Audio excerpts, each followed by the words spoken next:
Hello, c'est Alice, j'espère que vous allez bien. Je suis ravie de vous retrouver pour ce nouvel épisode de notre podcast BCG Women Stories. Quel est le quotidien du travail dans un prestigieux cabinet de conseil ? Quelles sont les sources de motivation et d'épanouissement dans ce métier ? Comment concilier vie professionnelle et vie personnelle ? Comment construit-on sa carrière dans cet univers en tant que femme ? Voilà beaucoup de questions auxquelles on va tenter de répondre avec mes invités. Des talents féminins aux profils variés qui chaque jour, à leur manière, façonnent leur parcours de carrière. Alors que vous soyez étudiante, jeune diplômée ou expérimentée dans le monde du travail, vous découvrirez à travers ces témoignages sincères, inspirants et toujours passionnés qu'au BCG, il n'y a pas de modèle unique et c'est ce qui fait la force des équipes et du groupe. Pour ce nouvel épisode, je suis ravie de recevoir Chloé, qui a rejoint le BCG dès sa sortie d'HEC il y a 7 ans. Entre-temps, elle a eu le temps de voyager, de contribuer à de nombreux projets, mais aussi de s'impliquer au sein du réseau Pride at BCG, un engagement qui lui tient particulièrement à cœur. Bref, elle va avoir plein de choses à partager avec nous. On y va. Bonjour Chloé. Bonjour. Je suis ravie de te recevoir aujourd'hui pour ce nouvel épisode de BCG Women Stories. Chloé, tu as rejoint le BCG à ta sortie d'HEC il y a 7 ans. Tu es aujourd'hui principal, donc chef de projet senior, membre des centres d'expertise Healthcare et PIPE, Private Equity, si je traduis. Tu fais également partie du réseau Pride at BCG au niveau régional. On aura bien sûr l'occasion de revenir sur ton engagement. Si on remonte un peu dans le temps jusqu'à tes débuts au BCG, on est en 2015. Tu arrives associate, donc consultante junior. Dans quel état d'esprit est la Chloé étudiante en dernière année d'HEC ? Qu'est-ce que tu attends de ton premier job à ce moment-là ? Alors à ce moment-là, moi je sais que je veux faire du conseil, je sais que je veux rentrer au BCG et je dis ça parce que en fait j'ai fait une année de césure où j'ai été effectivement consultante et j'avais d'ailleurs postulé en tant que VA, donc Visiting Associate ou stagiaire pendant ma césure à HEC et j'avais pas été prise parce que j'étais arrivée très mal préparée aux entretiens. Mais donc j'ai quand même fait du conseil pendant mon année de césure et j'ai adoré ça dans des plus petits cabinets. Et donc voilà, après la fin de ma dernière année à HEC, je savais que c'était le métier que je voulais faire. Je savais que je voulais le faire au BCG, dans un environnement où j'avais l'opportunité de travailler sur tout type de sujet, dans tout type d'industrie, donc j'allais apprendre plus et mieux que ailleurs, aussi dans un environnement où je savais qu'il y avait une gestion de carrière, un accompagnement qui était vraiment excellent. Et donc voilà mon état d'esprit quand j'arrive au BCG en 2015. J'ai envie d'apprendre et de faire plein de choses. Et donc pourquoi avoir choisi le BCG plutôt qu'un autre cabinet de conseil ? Tu l'as un petit peu évoqué, mais est-ce qu'il y a d'autres raisons ? Oui, pour les raisons effectivement que j'ai évoquées. Et puis je crois qu'il y a eu aussi un vrai fit culturel et personnel que j'avais senti dans les différentes interactions que j'avais pu avoir avec des consultants quand j'étais à HEC, que j'allais aux différents forums de recrutement, et aussi pendant mes entretiens. Et il y a un point qui était vraiment important pour moi. Donc voilà, moi je suis lesbienne. À l'époque, j'étais pas vraiment out, mais je savais que c'était important pour moi de pouvoir être moi-même aussi au bureau. Et en particulier où voilà, c'était 1 ou 2 ans après les débats sur le mariage pour tous. Donc c'était un contexte qui était un peu particulier. C'était important pour moi vraiment de pouvoir être moi-même. Et j'ai senti dans les entretiens, les personnes avec qui j'ai interagi pendant mon processus de recrutement que ça allait être le cas. Et je savais qu'il y avait aussi le réseau, donc qui à l'époque s'appelait pas Pride at BCG, mais il y avait un réseau LGBT. Et donc tout ça, ça me rassurait et ça m'avait vraiment donné envie de rejoindre le BCG plutôt qu'un autre cabinet. Alors justement, parlons un petit peu du réseau Pride at BCG. Tu l'as rejoint à ton arrivée au BCG. Tu vas t'investir dans ce réseau jusqu'à devenir responsable au bureau de Paris et t'impliquer aujourd'hui au niveau régional. Est-ce que tu peux nous expliquer quelles sont les actions mises en place par le réseau et aussi ce que ça t'a apporté à titre plus personnel ? L'action du réseau Pride at BCG, elle se structure autour de 3 grandes dimensions. La première, c'est une dimension plus interne, d'affiliation, donc c'est-à-dire s'assurer que les consultants LGBT et en fait tous les employés LGBT, pas uniquement les consultants d'ailleurs, ont les mêmes opportunités, ont les mêmes chances de réussir au BCG que n'importe quel autre consultant, dans la même logique que le réseau Women at BCG d'ailleurs. Donc ça c'est la première chose, et ça se traduit concrètement par des initiatives de mentoring de consultants LGBT juniors avec des chefs de projet, des principals. Ça se traduit par des événements d'affiliation interne aussi. Donc voilà, ça c'est la première dimension. La deuxième, c'est, je dirais, la même logique, mais appliquée au recrutement. Donc c'est-à-dire qu'on se mette en capacité, nous, au BCG, de recruter de la même manière et d'attirer de la même manière les talents LGBT que les talents non LGBT. Et donc ça se traduit concrètement par des événements de recrutement qui sont à l'attention des réseaux, des associations LGBT de nos grandes écoles cibles, qui sont pour eux l'occasion de venir nous rencontrer et de comprendre ce que c'est la réalité de la vie d'un consultant ou d'un employé LGBT au BCG.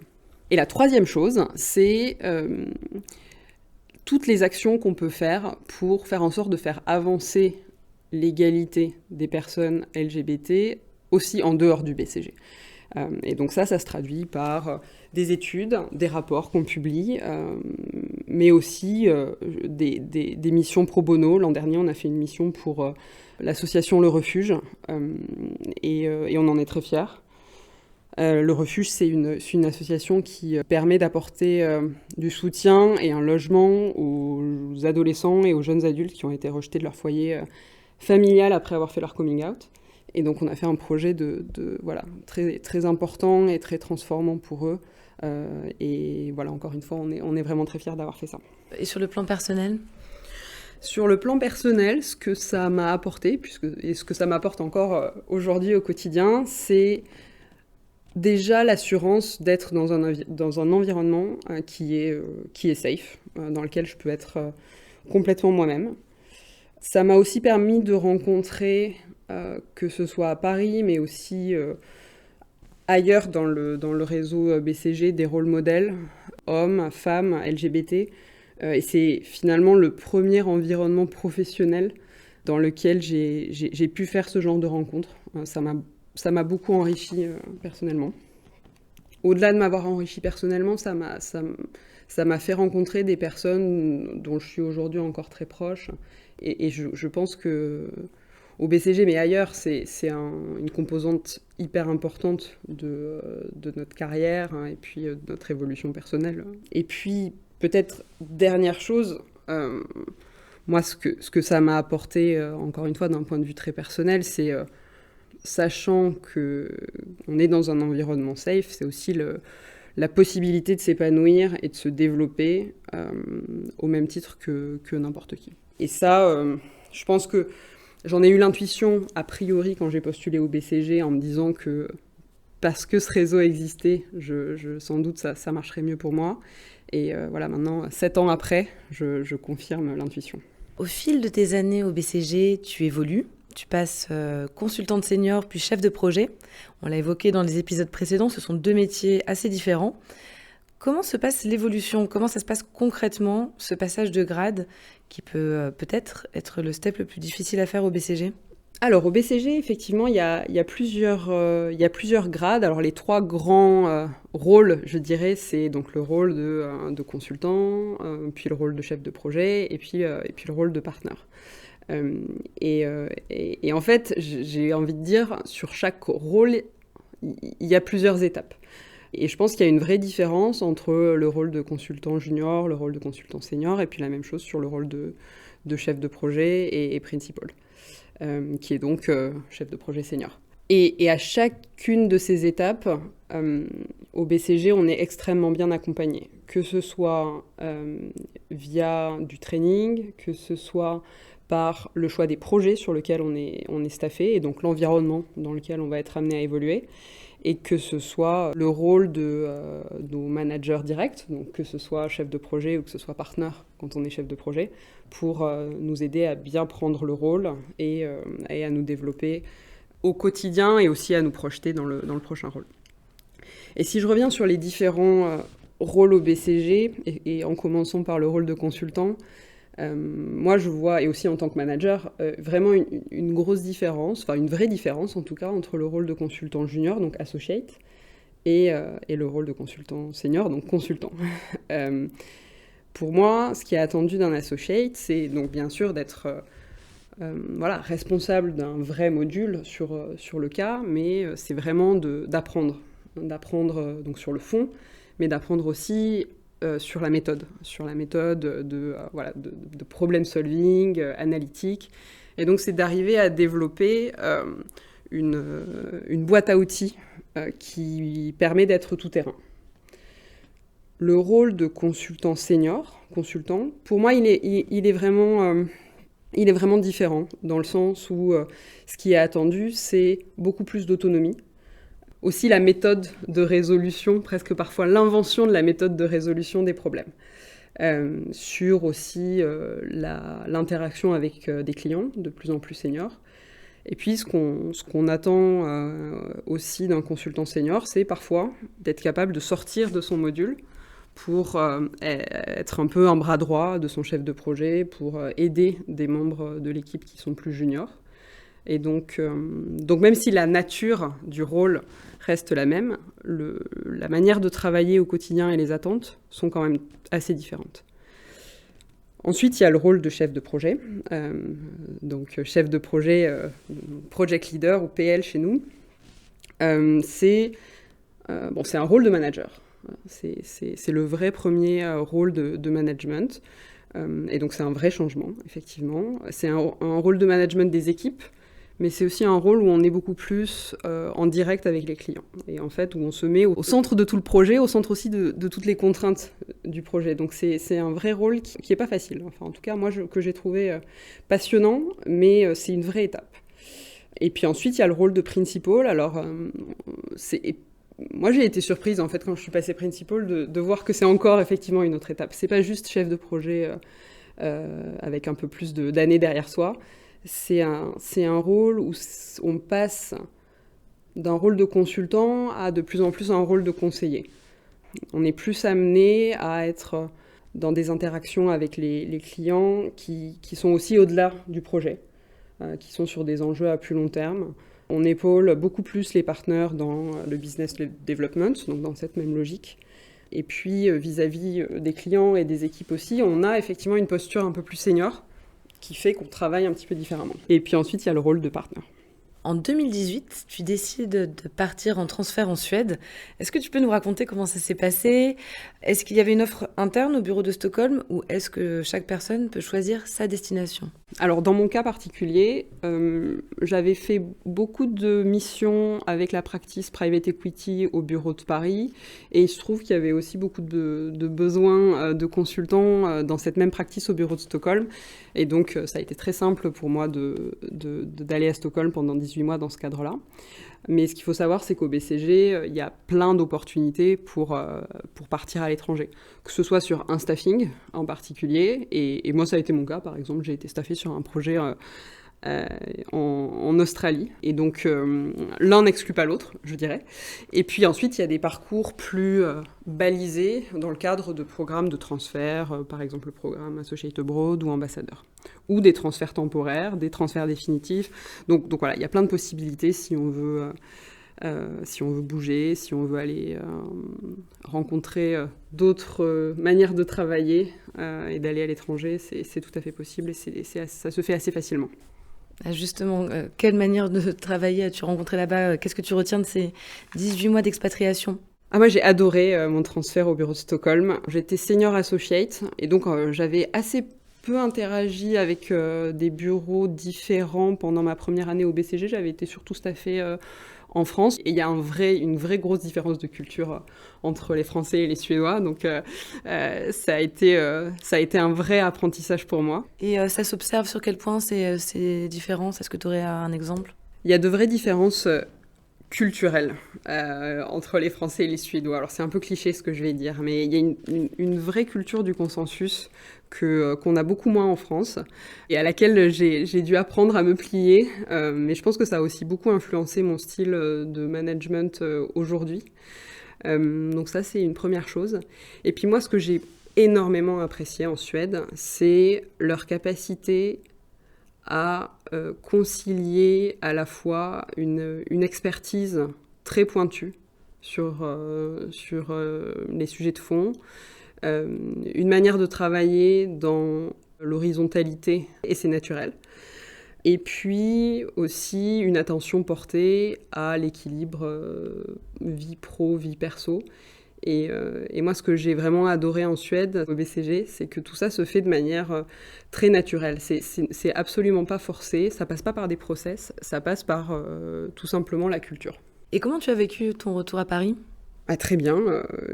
C'était un transfert temporaire, donc je savais que j'allais revenir. Et puis moi, j'ai toute ma famille en France et la plupart de mes amis qui sont à Paris. Donc c'était un plaisir de revenir. Et puis ça a coïncidé aussi avec ma promotion chef de projet. Donc voilà, c'était une nouvelle aventure. Alors on l'a dit tout à l'heure, tu es aujourd'hui spécialisée sur les sujets de santé et de private equity au BCG. À quel moment tu as fait le choix de cette spécialisation ? Alors moi, j'ai commencé par me spécialiser en private equity quand j'étais consultante relativement junior, quand j'étais senior associate. Et en fait, je suis tombée dedans un peu par hasard en faisant une première due deal, et puis une deuxième, et puis une troisième, et puis d'autres projets qui n'étaient pas des due deals, donc des plans strat, des plans des value creation plan, comme on les appelle, donc des projets de transformation donc d'entreprises qui appartenaient à des fonds de private equity. Et j'ai adoré ça, j'ai adoré le format des projets qui étaient courts, les sujets qui étaient des sujets stratégiques, la nature aussi du travail que je faisais moi en tant que consultante, donc très analytique. Et ça m'a vraiment passionnée pendant mes années consultantes et puis début chef de projet. Et puis de plus en plus, dans le cadre de ces projets-là, j'ai été amenée à travailler sur des sujets en santé, donc en particulier en technologie médicale. Et en fait, je me suis rendu compte que c'était vraiment ça qui me passionnait. C'était ces sujets-là. Et donc, au fur et à mesure, j'ai fait la bascule, je dirais, dans la practice santé, à laquelle je suis affiliée aujourd'hui à 100%. Et donc, aujourd'hui, je travaille pour à la fois des laboratoires pharmaceutiques ou d'autres clients en santé. Et donc, pas seulement sur des projets stratégiques, mais aussi sur des grands projets de transformation, qui sont aussi des projets stratégiques, mais donc pas uniquement sur des projets qui sont ceux que j'ai eu le plus l'habitude et l'occasion de faire quand j'étais consultante. Et comment ça se passe, cette affiliation, pour reprendre le terme utilisé au BCG, à une practice, donc un centre d'expertise ? Est-ce qu'il faut avoir un certain nombre de projets dans le domaine ou est-ce qu'on peut aussi découvrir complètement un centre d'expertise ? Alors, il n'y a pas de règle sur le nombre de projets qu'il faut avoir fait sur un sujet ou sur un type de projet. Ce qui est important, c'est d'avoir une appétence pour le sujet ou les sujets d'une practice. Et puis, il faut avoir aussi un bon fit personnel et culturel avec l'équipe de la practice. Et puis après, concrètement, comment ça se fait ? Ça peut se faire très naturellement, comme c'était mon cas, via des staffings sur des projets, et puis au fur et à mesure, on est affilié. Et puis, il y a aussi des process qui permettent de le faire et de le structurer de manière un petit peu plus formelle. Donc, il y a des vagues d'affiliation chaque année, et on peut commencer à s'affilier. On n'est pas obligé, mais on peut commencer à s'affilier quand on est consultant senior. Et alors, pour parler de ton domaine, celui de la santé, qu'est-ce qui te plaît le plus dans ce domaine ? Quels sont les projets qui t'ont particulièrement marqué ? Donc moi, il y a plusieurs projets qui m'ont beaucoup marqué dans ma carrière au BCG. Quand j'étais consultante, c'était pour un client, un laboratoire pharmaceutique de taille, de petite taille. Pour vous donner une idée, en fait, ils avaient 2-3 produits et puis Et puis ils faisaient à peu près 100 millions d'euros de chiffre d'affaires. Et donc ils avaient un projet d'acquisition d'une marque, d'une franchise, qui était un projet d'ampleur pour eux, parce que ça leur faisait... si effectivement ils faisaient cette acquisition, ils auraient doublé le chiffre d'affaires. Et du coup, ce qu'on a fait pour eux, c'est qu'on a fait à la fois la due diligence de cette cible, on a fait le plan strat de l'entreprise combinée, et puis l'intégration, en tout cas le plan d'intégration. Et tout ça, on l'a fait en 4 mois avec une équipe réduite. Et c'était génial parce qu'on a vraiment vu le process du début à la fin. Et puis l'équipe était super. Qu'est-ce que tu retiens de ton parcours ? Quels ont été, avec le recul, les moments les plus forts de ta carrière jusqu'ici ? Au-delà des 2 projets que je viens de vous citer, des moments qui ont été toujours importants ces 7 dernières années, c'était les conférences Pride at BCG qu'on fait chaque année au niveau européen, où on se retrouve avec tous les consultants et tous les employés du réseau Pride at BCG. On se retrouve dans une ville en Europe, et puis pendant 2 jours, on échange sur tout ce qui est fait dans tous nos bureaux pour faire avancer ces sujets-là. Et c'est vraiment des moments qui sont forts parce que pour moi en tout cas, c'est la seule et la première fois, en tout cas pour ma première conférence, où on se retrouve dans un environnement où en fait le fait d'être LGBT, c'est vraiment un non-sujet, puisqu'on l'est tous, et donc on a cette facilité à échanger sur nos expériences, sur nos difficultés. Et donc moi j'ai noué via ces conférences des liens avec des gens un petit peu partout en Europe qui aujourd'hui sont devenus de vrais amis. Donc pour moi c'est toujours des moments très forts. Et puis deuxième temps fort que je voudrais dont je voudrais vous parler, c'est un training que j'ai fait il y a pas très longtemps, un training donc pour les chefs de projet seniors, où on a eu comme intervenant François Allu, qui est un danseur étoile de l'Opéra de Paris, et moi je suis une grande passionnée de ballet, donc c'était un moment très émouvant pour moi de le rencontrer, de pouvoir lui parler.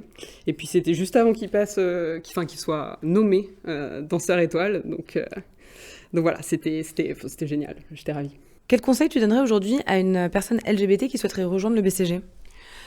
Alors déjà, je voudrais lui dire que c'est vraiment un environnement qui est safe et qui est un environnement extraordinaire pour se développer, alors que ce soit pour une personne LGBT ou pour n'importe qui. Donc je voudrais déjà la rassurer sur ce point-là. Et puis après, quels conseils je donnerais ? Bon, c'est un peu les conseils que je donnerais à n'importe qui, mais le premier, ça serait d'être ouvert et d'être ouvert à tenter de nouvelles expériences, d'être ouvert à tous les projets, à tous les staffings, voilà. En particulier quand on arrive jeune BCG, parce qu'en fait on peut savoir exactement ce qu'on veut faire, mais on peut avoir aussi des belles surprises. Voilà, moi quand je suis arrivée au BCG, je me doutais pas que je serais principal dans la practice santé et que ça me passionnerait. Donc voilà, premier conseil, être très ouvert. Deuxième conseil, de pas trop se laisser porter, je dirais, par l'institution, par le fait qu'on est très bien accompagné, qu'il y a des process en place de training, de mentoring, etc. Et qu'il faut garder en tête qu'il faut quand même tracer sa route et suivre ses intuitions et suivre ses passions. Et au BCG, il y a plein de parcours possibles, plein de parcours différents. Il y a vraiment une grande richesse. Donc voilà, il faut être proactif aussi. Et puis, troisième conseil, peut-être là en particulier pour les femmes, les jeunes femmes ou les personnes LGBT, moi je leur dirais ayez confiance en vous, vous avez vraiment toutes les qualités au même titre que n'importe qui pour réussir dans ce métier-là, donc faites-vous confiance. Et pour terminer, comment est-ce que tu envisages les prochaines années ? Quelles sont tes envies et tes projets ? Alors, moi j'ai envie de continuer à m'amuser au quotidien avec mes équipes et avec mes clients, et c'est vraiment ça qui me porte au quotidien. Donc je pense que c'est vraiment la meilleure réponse que je peux vous faire, en tout cas au BCG. Et puis après, en dehors du BCG, je viens de me paxer, j'ai plein de beaux projets devant moi, donc voilà, plein de belles choses. Je te souhaite plein de bonnes choses pour l'accomplissement de tes projets. Merci beaucoup Chloé de m'avoir accordé de ton temps et pour ta sincérité dans ce retour d'expérience. Merci beaucoup. c'est la fin de cet épisode. Merci de nous avoir écoutés. J'espère que ce témoignage vous a permis de mieux comprendre le métier de consultante, la culture de l'entreprise et pourquoi pas de vous projeter vous aussi dans une carrière dans le conseil au BCG.